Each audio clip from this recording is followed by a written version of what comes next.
ওই দিন আমি ও আমার বন্ধু সাইম আমাদের বিদ্যালয়ের এক শিক্ষকের কাছে টিউশন পড়ছিলাম।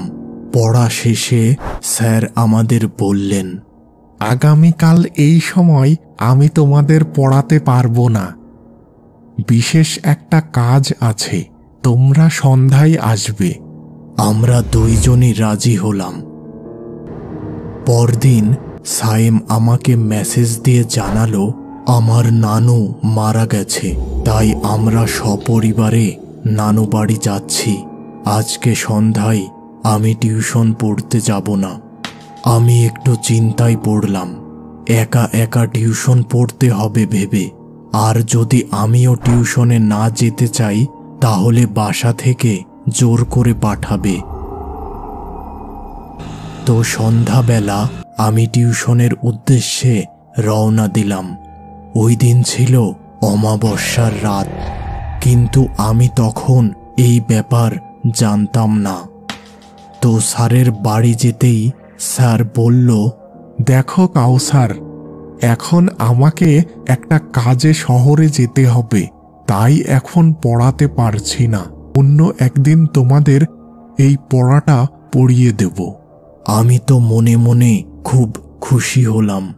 স্যারের বাড়ি থেকে বাহির হয়ে দেখলাম চারিপাশ ঘন অন্ধকারে ছেয়ে গেছে। আকাশে চাঁদ দেখা যাচ্ছিল না।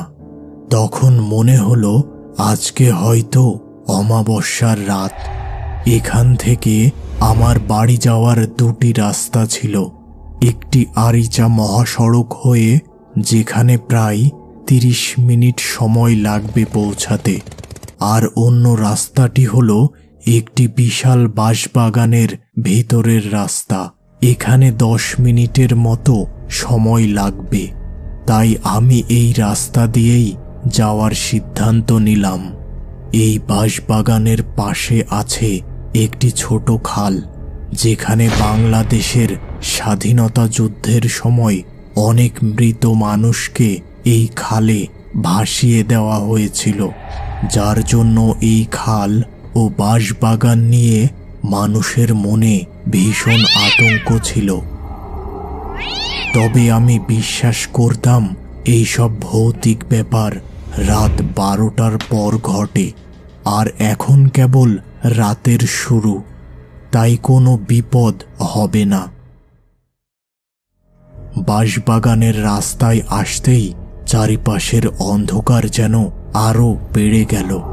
দুই পাশে বাঁশ ও অন্যান্য গাছ থাকায় এই ভীষণ অন্ধকারের সৃষ্টি।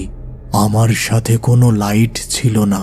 কিছুটা পথ এগোতেই হঠাৎ দেখলাম একজন মানুষ নিজের মুখে আলো ধরে এদিকে এগিয়ে আসছে।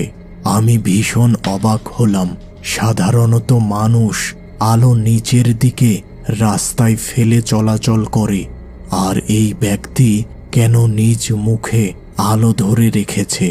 চোখের পলকে লোকটা আমার সামনে এসে দাঁড়ালো, আর সেই সাথে একটা গরম বাতাস আমি অনুভব করলাম। লোকটি একটি লুঙ্গি ও গেঞ্জি পরেছিল। এবার তার মুখের দিকে চোখ পড়তেই আমি একেবারে হকচকিয়ে গেলাম।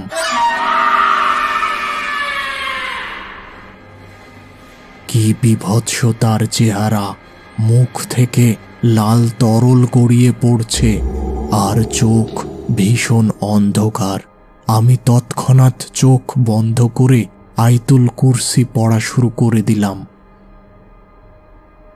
কিছু পরে চোখ খুলতেই সামনে আর কাউকে দেখতে পেলাম না। এবার আমি মনে মনে আল্লাহর নাম নিতে নিতে হাঁটা শুরু করলাম।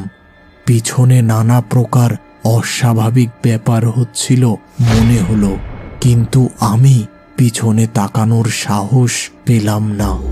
ভয়ের সাথে হাঁটতে হাঁটতে খালের পাশে চলে আসলাম। কিন্তু এবার শুরু হলো নতুন উপদ্রব। খালের পাশে হাঁটার সময় মনে হচ্ছিল আমি যেন মানুষের দেহের উপর দিয়ে হেঁটে চলেছি, আর সেগুলো ছিল মৃত মানুষ। কারণ তাদের উপর দিয়ে হাঁটার সময় তাদের মুখ থেকে কোনো শব্দ বাহির হচ্ছিল না। হঠাৎ সামনে দেখলাম দুটি মানুষ খালের পানিতে দাঁড়িয়ে আছে। আমি ভাবলাম তারা হয়তো মাছ ধরছে। মনে কিছুটা সাহস পেলাম। এবার তাদের দিকে এগিয়ে যাব, এমন সময় তাল গাছের দিকে নজর গেল। সেখানে একটি সাদা কাপড় পরা ভীষণ ভয়ঙ্কর চেহারার মহিলা উল্টো হয়ে ঝুলে আছে, আর আমার দিকেই যেন তাকিয়ে আছে। আমি দ্রুত খালের পানিতে তাকালাম, কিন্তু একি সেই দুইজন মানুষ কোথায়, যারা কিছু সময় আগে এই পানিতে মাছ ধরছিল?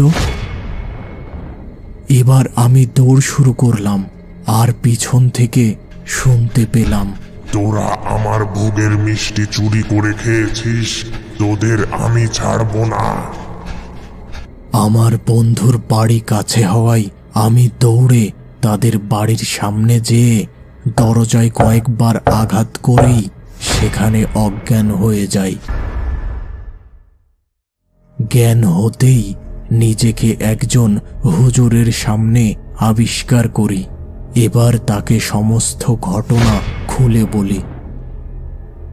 এবার থেকে তুমি আর কখনো একা রাতের বেলা ওই রাস্তা দিয়ে চলাচল করবে না।